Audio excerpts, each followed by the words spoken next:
Thanks for coming today. A couple comments about positive, negatives of our game. Obvious positives were 3-0. Beat a Pac-12 team that we have a lot of respect for their talent and their coach. There's also a come from behind win that you try to simulate those situations in practice and training camp, and there's really no way to simulate it other than do it in the arena. And I thought they responded fairly well, obviously. The champions for the game, which are the guys graded out, winners on defense. Also the defensive player of the game by our coaching staff. John Hankins graded out 88%. A lot of production points, 22 production points, 8 tackles, 2 assists, a tackle for a loss, and a sack. Playing at a very high level right now. John is the guy that really has played well, and I thought played great in this game. I finally got a chance to really watch in detail last night with Bradley Roby, graded out 95%, 6 tackles, 3 assists, tackle for loss, a sack, a PBU, has 16 production points against several future NFL receivers, so he played really well. Ryan Shazier is a guy that had 30 production points, which was extremely high. 11 tackles, 2 assists, 2 tackles for loss, a sack, a forced fumble, all over the field. A couple big hits, a couple save-the-day plays because of his athleticism. The guy that, if you take away a missed tackle, would have been graded as a champion and maybe been player of the game was Christian Bryant. But he just got a special mention because he gave up a big one by missing a tackle. On offense, the champions, guys that played well, are Jordan Hall, welcome back. Ran very rusty. I think he was where he's supposed to be, when he was supposed to be. I still think we get much more out of him. 87 yards. We need more big hits than that out of a guy like that. But he did grade the champion. Zach Bourne played very well, 83% grade out. Hireman is a guy that is starting to earn some more playing time. He's been injured really in spring and in the fall, so he's now, you expect him to play some more. And then Devin Smith, I didn't realize this until Jerry told me, it's the 3rd week in a row. He's the only guy on our team, is that correct, Jerry? That's correct. 3 weeks in a row.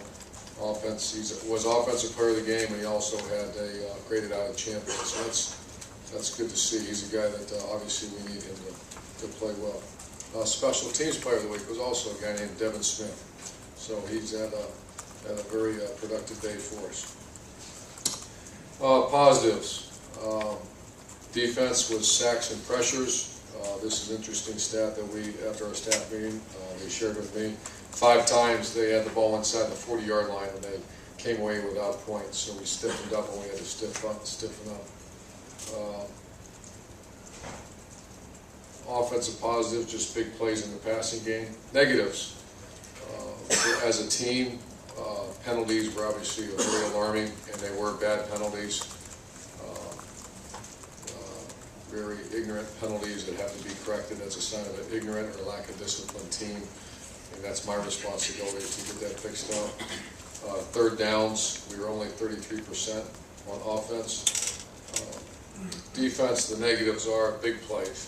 40% of their entire yardage at the end of the day was on 6 plays, and all resulted as a result of some missed tackles and poor defense. Offensively, the negatives, we were 33% on 3rd downs, I already said that. 3 and outs were alarming. 6 times we were 3 and out, and we are not getting enough big plays from the run game other than our quarterback, and that's got to change. And hopefully the return of a guy like Jordan Hall, or maybe we're trying to figure out who can touch the ball and take it a little bit, break the tackle and do something with it, because we see other guys doing it. We don't do that enough. We don't break enough tackles, and need some highlight reels on Ohio State, other than Devin Smith making a great catch. We need to see some highlight reels from some other players other than Braxton Miller and Devin going up and making a play. So, with that said, I'll certainly answer your questions for you. Coach, question about what John Simon had to say after the game. Sounds like it was very emotional. If I want to get the proper impression, was he happy, jubilant that you won a close game? Was he frustrated that you guys have put all this hard work into it and you barely beat this team, that by all rights you should have beaten, by a larger margin? I'm just kind of confused. What was his motivation? What was his feeling in regards to that after the game? I would say this about by all rights. I take offense to that. by all rights, I being a don't team by a wanna large say that. margin. If you want to come watch film with me, You're and right, you're right. some very, very good players, probably as good players as we got. So just be careful. I mean, everybody has opinions, but that's not a very educated opinion because some bookie says that we should be the team because they lost some games. So that's not what college football is. There's a lot of teams that you watch every Saturday night, boy, they should have, what's wrong with them? What's wrong with them? It's college football. There's some scholarship athletes on the other side that play very well at times and get coached really well sometimes. So that's it. John Simon is a unique, he's we could go on for probably 2 hours about him because that's how much I love this guy. You talk about a completely selfless human being, and I think it's just an emotional guy. And I actually did a time study that guys that don't play, guys that are, eat training table and go to class, they have about 5 days off during the week. Think about that for a minute. So if you're a football player at Ohio State and you don't play, you don't travel, you don't do anything, 5 days you have basically off. If you're a guy like Simon, he doesn't have a day off. I talk about John like that. Christian Bryant, Braxton Miller, those guys got treatment, lifting weights, they have Friday work, they have Saturday work. And so I think when I evaluate what happened that day after watching it, it's a guy that just had, it was all bottled up inside of him. He won a game. He maybe didn't play as well as he could have played because he was injured. He was in excruciating pain to the point where I saw him on the field, and he won it. So I think to answer your question, I think it's all the above what you said, and it was just a moment of guy he can't give any more to Ohio State than he's given, and I think that was the result of that. Name and affiliation, please. David? David Wilkerson, 10 TV. Struggled a little bit running the ball up the middle, and you mentioned that Jordan was rusty. Is he a guy you see once he gets that rust off can be the guy that gets up the middle, or do other guys need to get involved? Well, Carlos Hyde's a perfect body type, but that's the thing about the spread offense. There's not 22 bodies in there. So he bumbled a couple times as he picks his feet up. They even told me, the first thing they said to me yesterday, he said, I counted 70 yards that he had that he should have come away with. I think he said 70 yards to me. That's interesting that he noticed it too. So I think what you're seeing across the landscape, and you see it every year, is sometimes guys make something out of nothing, or sometimes people pull through tackles. Right now, we're not getting a lot of that. We're getting it out of 5. Our quarterback is making a couple of people miss. But defenses are so good right now that you got to be able to pull through. Cal had a couple guys pull through some tackles. That's really poor tackling on our part, but he also, once again, that's a powerful big back, that kid that ran one of them. I saw it when I went home. I saw the highlight on TV. I said, my gosh. And then I watched it on video. It was that good of a run, but it was also poor tackling. So to answer your question, he certainly can. He certainly has to. But we need to find a guy to hand the ball to. When a guy hits you, you don't go down. You get some more yards. Front, Steve, or Tim? That's okay, Jimmy. You guys already called Tuesday Bloody Tuesday, and how much more will you? How can you emphasize tackling? What will you do different starting Tuesday and Wednesday that will make a change? You think, Urban? Emphasis. You get what you emphasize. I think our defense has worked. All I kept hearing about is lack of turnovers a year ago, and certainly we are creating some more this past week. But that's something that I've learned from my mentor, Coach Bruce. And I know we tackle more than anybody, but obviously it's not getting the job done, so we got to tackle more. So instead of 1 day a week, we'll probably go 2 now. And it's all about fundamentals, technique. We make a huge emphasis on stripping the ball. If you watch one of those missed tackles, look like the guys going after the ball instead of wrapping them up. So we've addressed that, and we're going to have more conversation about that. But yet 6 sacks. What kind of like in your head? What kind of defensive game was that? As you look back on it, It was bad. Obviously, huge turnover at the end. I think the 40% of their yardage at the end of the day, half of it was on 6 plays, and 2 of them the guy was down. Put him on the ground instead of strip the ball, and that goes down to fundamentals and how do you improve that. You work really hard on Tuesdays and Wednesdays. Right front, Austin? Austin Ward, ESPN.com. We've seen that pop or jump pass in the past with you at Florida. Braxton had that again on Saturday. Where did that play originate? Actually started in Utah, and we had a triple overtime win against Air Force, and our tailback was ready to play with a kid named Ben Moa, 2004 triple overtime, and Alex Smith was our quarterback, and he wasn't a great runner, so we put this tight end at quarterback and just kept pounding people. And one day in practice, I just said, hey, try this one day, and the first one almost hit me, and I was nowhere near the receiver. I like a tight end throwing the ball, but he got better and better, and we used it, we won the game. And so, Tim, we put the same one in, but it wasn't a jump. So he come down, just like Braxton did. And then Tim's just a little bit of an extremist. He wanted to go jump it. So that's how it all started. What about it makes it so effective? If you have a good runner or quarterback and you kind of set it up, we were kind of a Braxton run the ball in the red zone right now because he's our best option. So it's the same, if you got a great runner, other teams are doing that too. It's hard to defend. Because basically you're spreading the field and you're direct running the quarterback. And that means, there's a lot of discipline involved in watching your guy, but also going to tackle the quarterback. Jake did a nice job too. He blocked his way out. Did a nice job. Is there an option there for the quarterback though, if he sees all of a sudden them vacating the area? To run it? Yeah. We haven't given him that. It's a good thought. Back middle, Happens Jeff? real fast. Yeah. Kind of right now we're telling you to throw it away. Jeff?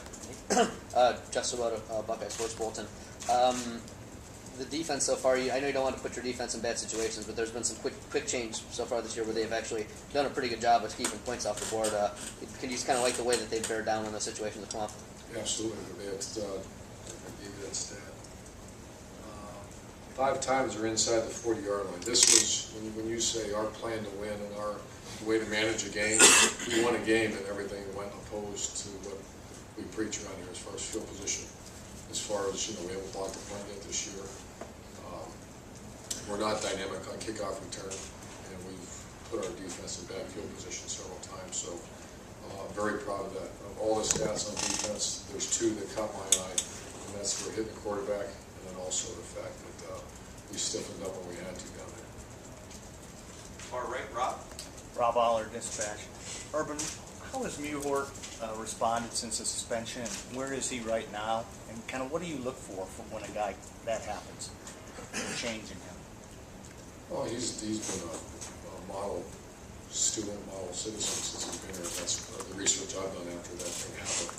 And so that was a stupid, ignorant mistake that he paid a hell of a price. And, the thing I like about Jack Muhort is his dad. He ended up the same route he ended with my kid. It's not very pleasant with the kid. So it's the ones that, the families that all of a sudden the kid does something like doesn't act real responsible.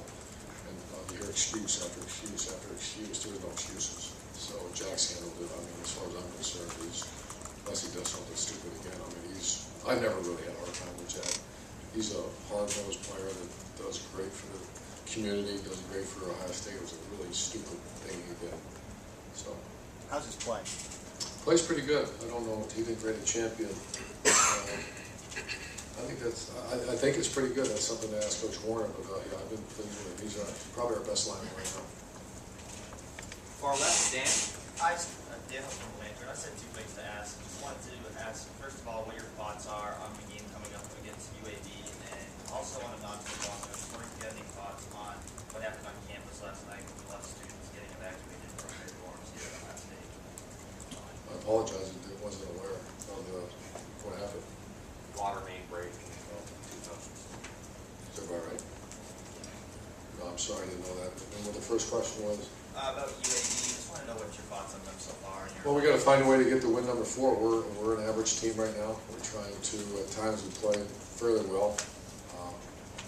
I like our guys. I like our team. I like the fact that we face some adversity. I'm ready to have some non-adversity games, but it doesn't seem like that's going to happen very often at this point in our development and our journey. So I like our guys. And I think you guys know me well enough. I'd tell you if I didn't. I like the fact that there's a lot of time being spent here above and beyond their Call of Duty to get themselves better. And that means on the days of day off. And I see guys walking around and loading up their iPads, and they understand the seriousness of where they're at right now. And we got to eat our victory meal last night. The victory meal was good to go, but that's over now. It's time to get ready to transfer. So we're attacking this one. We understand there's good athletes on that team. We understand they just had a tough game themselves. we have to find a way that we have to get the 4-0. That has to happen. Middle, Doug? Doug Lander, East of Cleveland, Plain Dealer. Urban, you talked after the game about thinking maybe this is a little bit of a different world now with defenses really trying to stop Braxton as a runner, and you guys are going to have to really focus on throwing the ball. What more did you see of that when you went back and watched the game? And is there part of it you figure, even if the defense wants to stop Braxton as a runner, he's good enough that he's still going to be able to get yards there anyway? I think we have to take shots, and that's, we have in the past. I'd like, if you had to say what's a perfect offense, rush for 250, pass for 250, and complete 70% of the balls, which means there are not a whole lot of down the field throws. Because you miss that throw at 2nd and 10. Does that make sense? I mean, so you have to be real judicious on when you're going to take that shot. The best thing that's happened so far in the first 3 weeks, we've identified a go-get-it guy at the outside that we did not have, that they didn't have a year ago, that I was worried about. I didn't see that develop until this season, this first 3 games against Devin Smith. And him and Philly have now proved it to me that we can start to be a little more aggressive down the field. And that's what I saw Saturday. So a couple of those plays were dynamic. And then also Jake Stoneberg. So we're going to have to, defenses are forcing us to do that. And that's bad coaching by me. I think we got to do more of that. Because they're defending the run. And you said Braxton, yeah, I think Braxton's going to do what he does, and he makes guys miss. And he's one of the most dynamic runners in college football. And that's not coming just from me. That's from some of the people we played against already. So. Middle, Brandon? Commissioner Brandon Castel with the Ozone. I was curious about what you thought of the games called by Coach Herman and Coach Fickle on Saturday. And do you have a tendency to want to get more involved when it's 28-28 in the 4th quarter and it's tight, and you get more involved in the game plan, the play calling at that point? Oh, yeah. I mean, not on defense. I'll maybe flip over, and not very often though, because I got my hands tied in or knee deep in special teams and on offense. But I'm very involved in the play calling offense. And then on defense, I'll flip over. But yeah, it's 28-28 now. Right there. How did they do? Yeah, what did you think of the? Well, if we would have tackled better, I would have said great job. Obviously that's not acceptable. That's what's going on right now on defense. And on offense, when you have 6 3s and 3 and outs, it's not acceptable. But just throw it on them as play callers, I don't know if that's fair. I mean, I'm still evaluating that because we're all new together. But this grade them, I don't like give them a C or a B. That's a journey of watching how we develop. So I think we're doing fine. We just got to play better. Left, Kenny? Kenny Rode, ESPN Cleveland. Urban, in the first 3 games, you guys have given 13 plays and 20 yards or more on defense. It's gotten worse each week. Is that the scheme? Is it the lack of execution, or is it just bad tackling? I think it'd be too easy to say just bad tackling. There was some scheme issues involved, which we've already addressed last night. Today we were talking about if there's an area where we're getting hurt. It's in the boundary. I can share that with you. It's not that big a deal, but you see it. A good piece of it's poor tackling, but that's, once again, it's just blame it on a kid for poor tackling. It's not acceptable. That is the most alarming thing. I can't remember Ohio State defense. I've watched them for a long time, and I can't remember if a defense I've been around that's given up this many. That's got to stop, or we'll lose a game. And, so, I mean, other than saying that is a high priority and getting that stuff fixed, that's all I can share with you now. We're working awful hard to get it done. Are you confident you will? Because a couple of years ago, special teams were an issue early in the season. They thought they got it fixed, and then against Wisconsin, opening kickoff, get you a touchdown, so it reared its ugly head. Am I confident? Yeah. Yeah, to the point that we have to. So I got to see it though. I'm like, I'm no different than you sit right there. I mean, that is absolutely not acceptable. Let's get it fixed. There's no magic wand, and we got our personnel. I don't believe it's an issue. But we got to make tackles, which means we got to tackle better in practice. And then we also got to make sure our schemes are a little more sound into the boundary area, which we're working on that now. Far left, Lori? Lori Schmidt, 97 Cleveland. I realize UAB's already had a bye week, but are you still getting to the point of the season where you're predicting what an opponent will do more than guessing based on their coaching staff?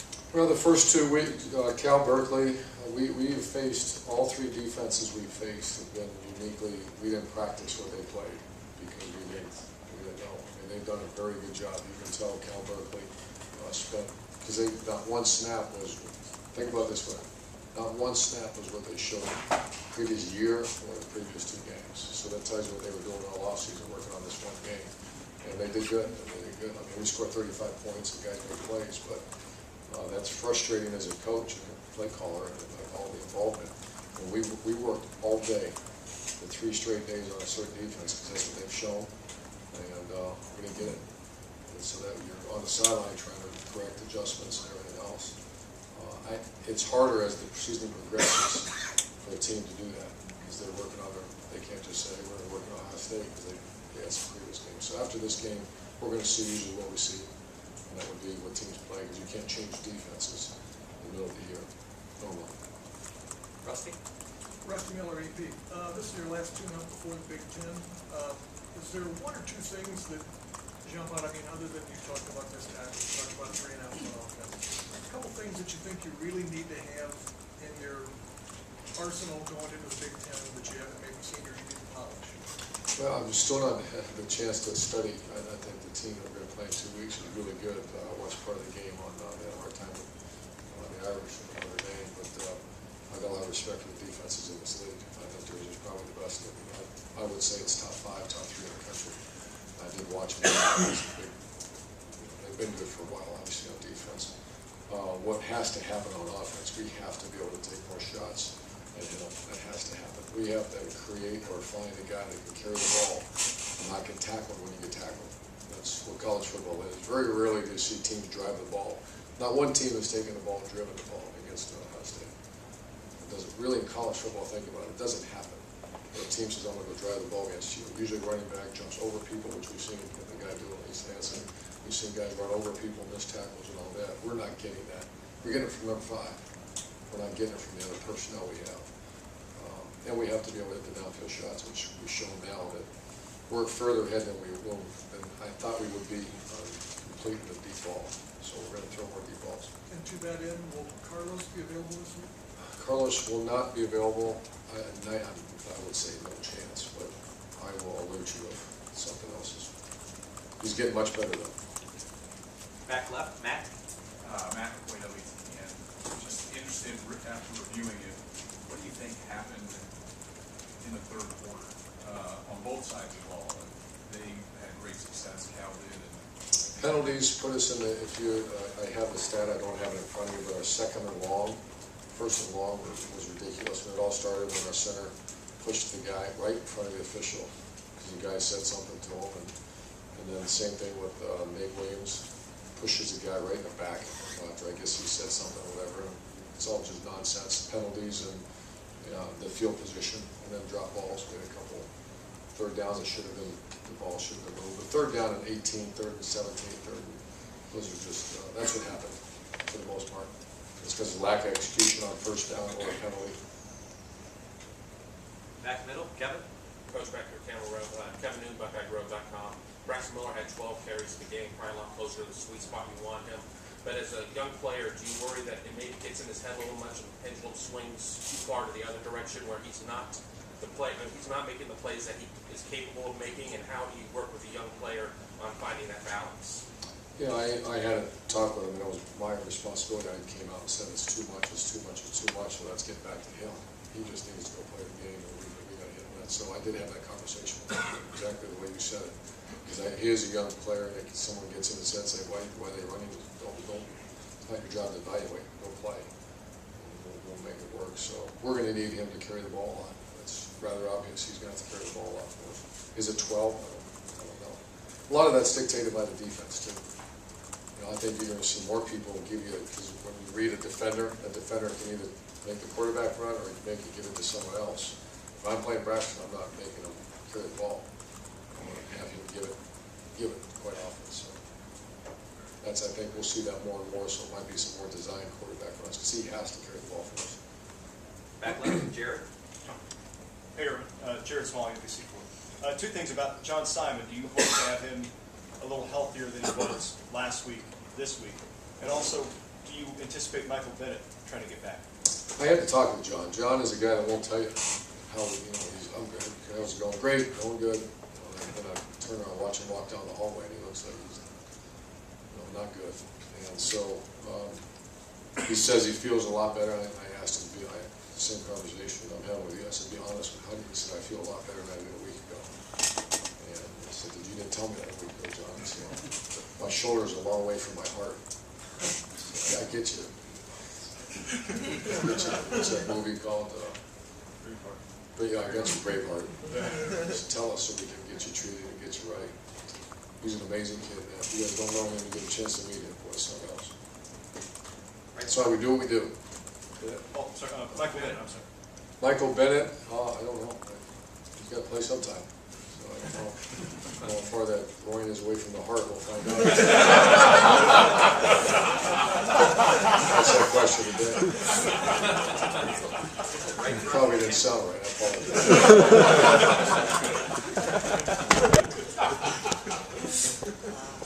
Tim Mike on suspension. He is hurt, by the way. That's not. I love Mike. Mike's a great. He's a serious. Are you seeing, if you've watched Braxton the first 3 games and through spring, whatever, are you seeing the progress you wanted to see From who? from Braxton into this system? Does it rival like Alex's or TB obviously had him as a freshman and stuff, but I mean, what's the next step, I guess, for Braxton in this kind of offense? We're getting close. Great question, Tim, and I am pleased with his progress. He's a much different player than he was a year ago. And that's just coming from Stan Drayton, who was on the staff a year ago, because I didn't know. I mean, Braxton Miller showed up at training camp and obviously wasn't in that conversation about playing. And ability-wise, he should have been. So it tells you that wasn't a great practice player. That's where I think he's improved the most, is freak athletes like that have got away with it for so long, from Little League to high school, where they go out and destroy people because they're just so much better. Now all of a sudden, Cal has guys as fast as Braxton, and it begins to work out. So that's where I'm probably most pleased, is the way he's practicing much better than he did in the spring. And I do think he's on. I think he's on schedule. The fact we're completing some deep balls, I know it's not enough, but we're completing some deep balls and some real deep balls. I mean, those 2 throws he made were grown man throws, I like to call them. Those were big league throws. One to Devin Smith, two to Devin Smith were about as good throws as any quarterback in the country can make. That's marked improvement. Yeah, Steve Hellwagon, Bucknuts, that's along the lines of what I wanted to ask. The game's on the line in the 4th quarter. He throws an interception and leaves you in a bad spot. The defense gets you out of it. Then he comes back and hits the home run. Just talk about, that's not something that they probably would have done a year ago. They lost a lot of close games. Just how he was able to pull through that. I agree with you 100%. I mean, I saw it in his eyes, after he came back. There's some quarterbacks you see that when they threw that pick, the interception, they gave their great field position, and he, that's why we did what we did. We came right out, and I know we threw 2 in a row, maybe on the last drive. But I never saw where he didn't want to be a part of it. And sometimes young players, when something goes bad, they're like, well, is there something else we can do other than put it in my hands? But he wanted the ball in his hands. And that's a sign of a quarterback that's mature. I want to ask on that play call, 3rd and 7 on your own 28, you can play for overtime, punt it away, whatever. You guys had no qualms letting him roll out, make a decision, just kind of, I don't know, is it rolling the dice, or you just had the confidence in him that... Well, the play was actually designed to go to Philly Brown, and that's a play that we've thrown a high percentage play. Very high percentage play. And they dropped 8, once again, a good defensive call by them. They only rushed 3, they dropped 8, and actually put almost a double coverage on Philly. He sidestepped, and that's when he made the play. So I have a lot of confidence in Brax. He's our best player right now on offense, so put the ball in the best player's hands. Time for a couple more. Doug? Urban, you mentioned Christian Bryant being missed tackle away from Braden as a champion this week. Just him specifically, but in general with the defense. Christian seems like a guy who can make big plays, but then maybe makes kind of a big mistake trying to make a big play. How hard is it to get a player to sort of grasp the idea of when to go for it, when to be sound, that kind of thing, as you develop as a player? Well, as you develop as a player is a key point. If you're an immature player that doesn't see big picture, I've coached guys too that their job is to make all Big Ten or all SEC or whatever, and that's by picks. And so that's the conversations we have. It depends on the player. The Simons of the world, Sabinos of the world, don't have to have a lot of conversation with them. Christian Bryant, as I'm just continuing to learn it, Christian Bryant's kind of a rock star type of player.